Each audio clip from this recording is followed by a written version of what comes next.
ವಯೋಸಹಜ ಕಾಯಿಲೆಯಿಂದ ಎಸ್.ಎಂ. ಕೃಷ್ಣ ಅವರು ಬಳಲ್ತಾ ಇದ್ರು. ಬಹಳಷ್ಟು ತಿಂಗಳಿಂದ ಒಂದಷ್ಟು ವಿಚಾರಗಳಿತ್ತು, ಹೇಗಿದೆ ಅವರ ಆರೋಗ್ಯ, ಇಂಪ್ರೂವ್ಮೆಂಟ್ ಆಗ್ತಾ ಇದೆ ಅನ್ನೋ ಪ್ರಶ್ನೆಗಳಿತ್ತು. ಜೊತೆಗೆ ಅವರು ಒಂದಷ್ಟು ಸೋಷಿಯಲ್ ಮೀಡಿಯಾದಲ್ಲೂ ಕೂಡ ರಿಯಾಕ್ಟ್ ಮಾಡ್ತಾ ಇದ್ರು. ಇದು ನೋಡಿದಾಗ ಆಶಾಭಾವನೆ ಇತ್ತು. ಬಟ್ ಆದರೆ ಎಕ್ಸಾಕ್ಟ್ಲಿ ಏನಾಯಿತು ಅನ್ನೋದ್ರ ಬಗ್ಗೆ ಮಾತನಾಡೋದಕ್ಕೆ ಎಸ್.ಎಂ. ಕೃಷ್ಣ ಅವರಿಗೆ ಚಿಕಿತ್ಸೆ ನೀಡಿರುವಂಥ ಡಾಕ್ಟರ್ ಸತ್ಯನಾರಾಯಣ ಅವರು ನಮ್ಮ ಜೊತೆ ಇದ್ದಾರೆ. ಡಾಕ್ಟರ್, ನಾವು ಗಮನಿಸ್ತಾ ಇದ್ವಿ ಬಹಳಷ್ಟು ಸಮಯದಿಂದ ಆರೋಗ್ಯಕ್ಕೆ ಸಂಬಂಧಪಟ್ಟ ಹಾಗೆ ಒಂದಷ್ಟು ಏರುಪೇರುಗಳು ಎಸ್.ಎಂ. ಕೃಷ್ಣ ಅವರ ವಿಚಾರದಲ್ಲಿ ಆಗ್ತಾ ಇತ್ತು. ಸೊ ನೀವು ಕಂಡ ಹಾಗೆ ಒಂದು ಯಾವ ಸಮಯದಿಂದ ಅವರಿಗೆ ಸಮಸ್ಯೆಗಳು ಕಾಡೋಕೆ ಶುರುವಾಯಿತು? ಯಾಕಂದರೆ ಅವರ ಏಜ್ ಫ್ಯಾಕ್ಟರ್ನು ಕೂಡ ಗಮನಿಸಿದಂಥ ಸಂದರ್ಭದಲ್ಲಿ ಸಾಕಷ್ಟು ಫೈಟ್ ಮಾಡಿದ್ದಾರೆ ಅವ್ರಿಗೆ ಆಗ್ತಿದ್ದಂಥ ಆರೋಗ್ಯ ಸಮಸ್ಯೆಗಳಿಗೆ ನಾವು ಆ ಒಂದು ಸಮಸ್ಯೆಯನ್ನು ನೋಡಿದಾಗ ಅಂತ.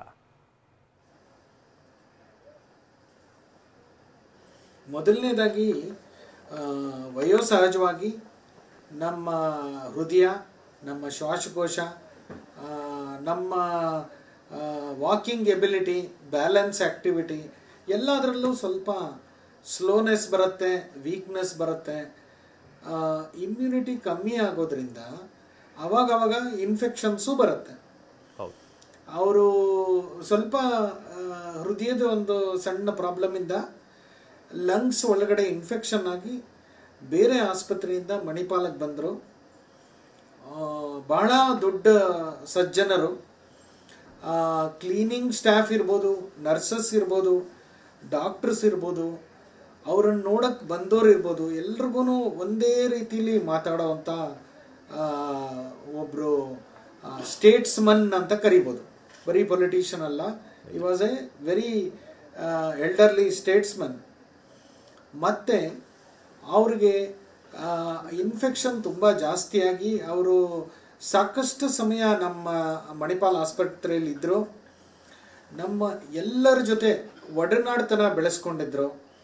ಅವ್ರದ್ದೊಂದು ಕ್ವಾಲಿಟಿ ಇತ್ತು, ಎಲ್ಲರನ್ನೂ ಭಾಳಷ್ಟು ಆಕರ್ಷಣೆ ಸ್ವಾಭಾವಿಕವಾಗಿ ಮಾಡ್ಕೊಳ್ಳೋಂಥ ಒಂದು. ಆಮೇಲೆ ನಮ್ಮ ICU ಮುಖ್ಯಸ್ಥರಾಗಿರೋಂಥ ಡಾಕ್ಟರ್ ಸುನಿಲ್ ಕಾರಾಂತ್, ಚೇರ್ಮನ್ ಆಗಿರೋವಂಥ ಸುದರ್ಶನ್ ಬಲ್ಲಾಲ್, ಮತ್ತು ಡಾಕ್ಟರ್ ಮಹೇಶ್ ಪಾಧ್ಯಾಯನ, ಎಲ್ಲ ತಂಡದವರೆಲ್ಲರೂ ಅವ್ರ ಜೊತೆ ಬಹಳ ಒಂದು ಒಡನಾಡತ್ವ, ಆತ್ಮೀಯತೆ, ಹಾಗೆ ಸ್ಪಂದಿಸೋ ರೀತಿ ಬರೀ ಪೇಷಂಟ್ ಅನ್ನೋ ರೀತಿಯಲ್ಲಿ ನಾವು ನೋಡಲಿಲ್ಲ.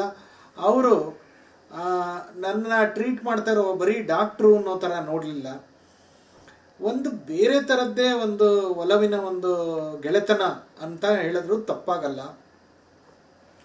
ಸೊ ಸುಮಾರು 3 ರಿಂದ 4 ತಿಂಗಳು ಆಸ್ಪತ್ರೆಯಲ್ಲಿ ಇರೋವಂಥ ಪರಿಸ್ಥಿತಿ ಬಂದಿತ್ತು.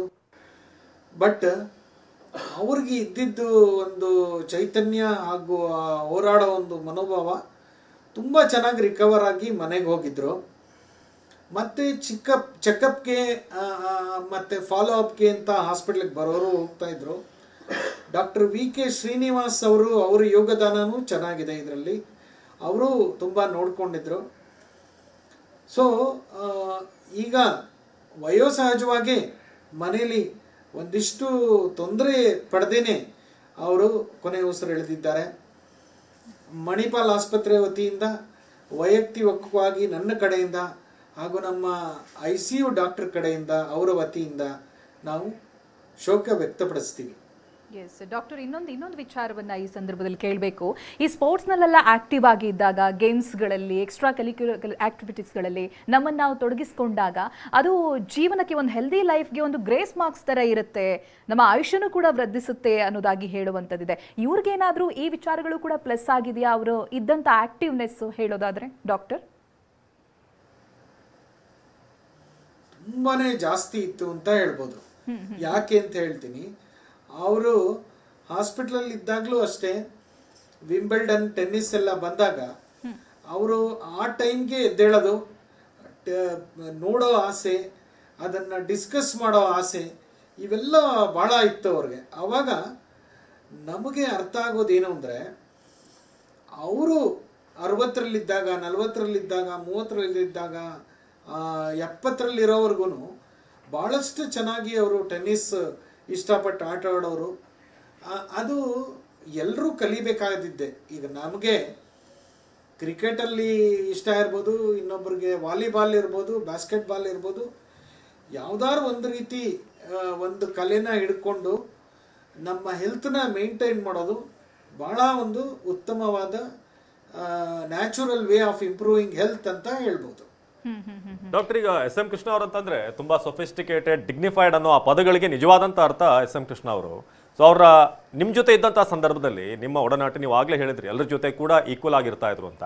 ಬಟ್ ಅವರು ಬಳಸ್ತಿದ್ದಂಥ ವಸ್ತುಗಳು, ತಗೊಳ್ತಿದ್ದಂಥ ಆಹಾರ ಇದೆಲ್ಲ ಹೇಗಿತ್ತು ಅಂತಂದರೆ ಕೊನೆ ಕ್ಷಣದಲ್ಲಿ ಹೇಗೆ ಫಾಲೋ ಮಾಡ್ತಾ ಇದ್ರು, ನೀವು ಕೊಟ್ಟಂಥ ಡಯಟ್ಗಳನ್ನು ಫಾಲೋ ಮಾಡೋದಿರ್ಬೋದು, ಇದೆಲ್ಲವೂ ಕೂಡ ಭಾಳ ಶಿಸ್ತಿನ ಮನುಷ್ಯ ಅವರು.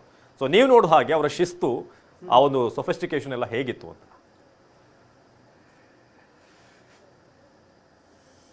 ಅವರು ಮೊದಲನೇದಾಗಿ ಕಮ್ಮಿ ಮಾತಾಡೋರು, ಹಳೆ ಕಾಲದವರು. ಹಾಗಾಗಿ ಪ್ರತಿ ಮಾತಲ್ಲೂ ತೂಕ ಇರೋದು. ಅವರ ಒಂದು ಲೈಫ್ ಸ್ಟೈಲ್ ಭಾಳಷ್ಟು ಡಿಸಿಪ್ಲಿನ್ಡ್ ಆಗಿರೋದು. ಸೊ ಫುಡ್ಡು ಅಷ್ಟೇ, ಅವರೇನು ಸ್ಪೆಷಲ್ಲಾಗಿ ಏನು ಕೇಳ್ತಾ ಇರಲಿಲ್ಲ. ಕೆಲವು ಟೈಮ್ ಮನೆಯಿಂದ ಬರೋದು, ಕೆಲವು ಟೈಮ್ ಹಾಸ್ಪಿಟಲ್ದು ತಗೊಳ್ಳೋರು. ಅವ್ರಿಗೆ ಇದು ಅದು ಅಂತ ಏನೂ ಇರಲಿಲ್ಲ. ಬಟ್ ಆರೋಗ್ಯಕರವಾಗಿರೋ ಆಹಾರ ಎಷ್ಟು ಬೇಕೋ ಅಷ್ಟು ಮಾತ್ರ ತಗೊಳ್ಳೋರು. ಸೊ ಆ ರೀತಿಲಿ ಈ was very disciplined and an example ಅಂತ ಹೇಳ್ಬೋದು.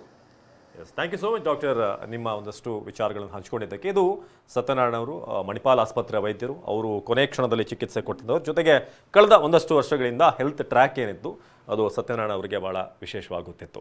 ಸೊ ನಾವೀಗ ನೋಡ್ತಾ ಇದ್ದೀವಿ ಸಿನಿಮಾ ರಂಗದಿಂದ, ಫಿಲ್ಮ್ ಚೇಂಬರ್ನಿಂದ ಕೂಡ ಈಗ ಸಾಕಷ್ಟು ಮಂದಿ ಬರ್ತಿದ್ದಾರೆ. ಈಗ ಸಾರಾ ಗೋವಿಂದ್ ಅವ್ರನ್ನ ಕೂಡ ನಾವು ದೃಶ್ಯದಲ್ಲಿ ನೋಡ್ತಾ ಇದ್ದೀವಿ. ಎಲ್ಲ ರಂಗಗಳಿಗೂ ಕೂಡ ಭಾಳ ಒಂದು ಹತ್ತಿರದ ನಂಟು ಅವ್ರಿಗಿತ್ತು. ಅದು ಸಿನಿಮಾ ರಂಗ ಇರ್ಬೋದು, ಸೊ ಹಾಗೆ ರಾಜಕೀಯ ರಂಗ, ಬಿಸ್ನೆಸ್ ಇರ್ಬೋದು. ಸಾಕಷ್ಟು ಮಂದಿ ಈ ಬಿಸ್ನೆಸ್ನವರು ಕೂಡ ಆ ಸಂದರ್ಭದಲ್ಲಿ ಅವರು ಮುಖ್ಯಮಂತ್ರಿ ಆಗಿದ್ದಾಗ ಬೆಂಗಳೂರಿನಲ್ಲಿ ಹೊಸ ಸ್ಟಾರ್ಟಪ್ಗಳು ಏನೇನೋ ಮಾಡುವಂಥ ಪ್ಲ್ಯಾನ್ ಇತ್ತು, IT BT ಇರ್ಬೋದು. ಎಲ್ಲ ನಾಲೆಡ್ಜ್ ಎಸ್ ಎಂ ಕೃಷ್ಣ ಅವರಿಗೆ ಭಾಳ ಹೆಚ್ಚಾಗಿತ್ತು. ಆ ಒಂದು ವಿಶೇಷವಾದಂಥ ಕಾಳಜಿ ಇತ್ತು. ಸೊ ನಾವೀಗ ನೋಡ್ತಿರೋ ಹಾಗೆ ಸಾಕಷ್ಟು ಗಣ್ಯರು ಬಂದು ಅಂತಿಮ ದರ್ಶನ ಪಡೀತಿದ್ದಾರೆ. ನಿರ್ದೇಶಕರಾದಂಥ ನಾಗತಿಹಳ್ಳಿ ಚಂದ್ರಶೇಖರ್ ಸೇರಿದ ಹಾಗೆ ಶ್ರೀನಾಥ್ ಅವರು ಕೂಡ, ಶಿವಣ್ಣ ಬಂದಿದ್ದರು, ಹಾಗೆ ಯುವರಾಜ್, ಅಶ್ವಿನಿ ಅವರು ಎಲ್ಲರೂ ಕೂಡ ಬಂದು ಅಂತಿಮ ದರ್ಶನವನ್ನು ಪಡೆದಿದ್ದಾರೆ. ಎಸ್, ಇನ್ನು ವಯಸ್ಸಾಗ್ತಾ ಇದ್ದ ಹಾಗೆ ಈ ಸ್ಮರಣ ಶಕ್ತಿ ಕಡಿಮೆ ಆಗುತ್ತೆ ಅನ್ನೋದಿದೆ. ಬಟ್ ಇವ್ರ ವಿಷಯದಲ್ಲಿ ನಾವು ಅದನ್ನು ನೋಡೇ ಇಲ್ಲ.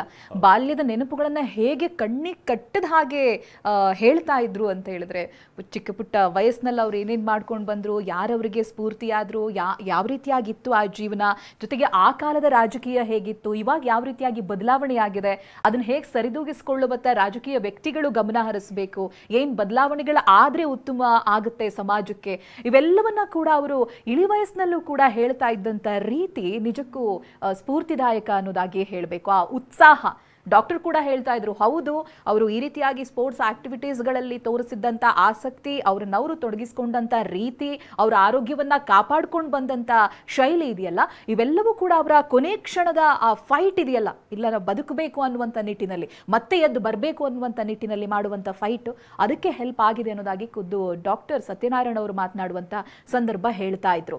ಎಷ್ಟು ಆಕ್ಟಿವ್ ಆಗಿದ್ರು. ನಾವು ಕೊನೆದಾಗೂ ಅವರು ಕನ್ನಡ ಸಾಹಿತ್ಯ ಸಮ್ಮೇಳನ ಮಂಡ್ಯದಲ್ಲಿ ಆಗ್ತಾ ಇದೆ ಅಂತ ಹೇಳಿದ್ರೆ ಪತ್ರವನ್ನ ಬರೀತಾರೆ ಅಂತ ಹೇಳಿದ್ರೆ, ಆ ರಾಜ್ಯದಲ್ಲಿ ಆಗುವಂಥ ಆಕ್ಟಿವಿಟೀಸ್ ಬಗ್ಗೆ ಎಷ್ಟು ಅಪ್ಡೇಟೆಡ್ ಆಗಿದ್ರು. ಈ ವಯಸ್ಸಿನಲ್ಲೂ ಕೂಡ ಎಷ್ಟು ಗಮನ ಹರಿಸ್ತಾ ಇದ್ರು, ಎಲ್ಲಿ ಏನಾಗ್ತಾ ಇದೆ, ತನ್ನ ಹುಟ್ಟೂರೇ ಆಗಿರ್ಬೋದು ಅಥವಾ ರಾಜ್ಯದಲ್ಲೇ ಆಗಿರ್ಬೋದು. DK ಅವರು ಕೂಡ ಮಾತನಾಡುವಂಥ ಸಂದರ್ಭ ಹೇಳ್ತಾ ಇದ್ರು. ಬಹುಶಃ ಇವಾಗ ಹೇಳಲ್ಲ, ಮುಂದಿನ ದಿನಗಳಲ್ಲಿ ನಾನು ಹೇಳ್ತೀನಿ ಯಾವ ರೀತಿಯಾಗಿತ್ತು ಅವರ ಸಲಹೆಗಳಾಗಿರ್ಬೋದು ಅಥವಾ ರಾಜಕೀಯ ಜೀವನದಲ್ಲಿ ಮಾತನಾಡಿರುವಂಥ ವಿಚಾರಗಳು, ಇವೆಲ್ಲವನ್ನು ಕೂಡ ಮುಂದಿನ ದಿನಗಳಲ್ಲಿ ನಾನು ಹಂಚಿಕೊಳ್ತೀನಿ ಅಂತ. ಅವ್ರು ಭಾವುಕರಾದಂಥ ರೀತಿಯಲ್ಲೇ ಗೊತ್ತಾಗುತ್ತೆ ಅವರ ಮಾರ್ಗದರ್ಶನ ಇವರಿಗೆ ಎಷ್ಟರ ಮಟ್ಟಿಗೆ ಇತ್ತು, ಆ ಆತ್ಮೀಯತೆ ಯಾವ ರೀತಿಯಾಗಿತ್ತು ಅಂತ.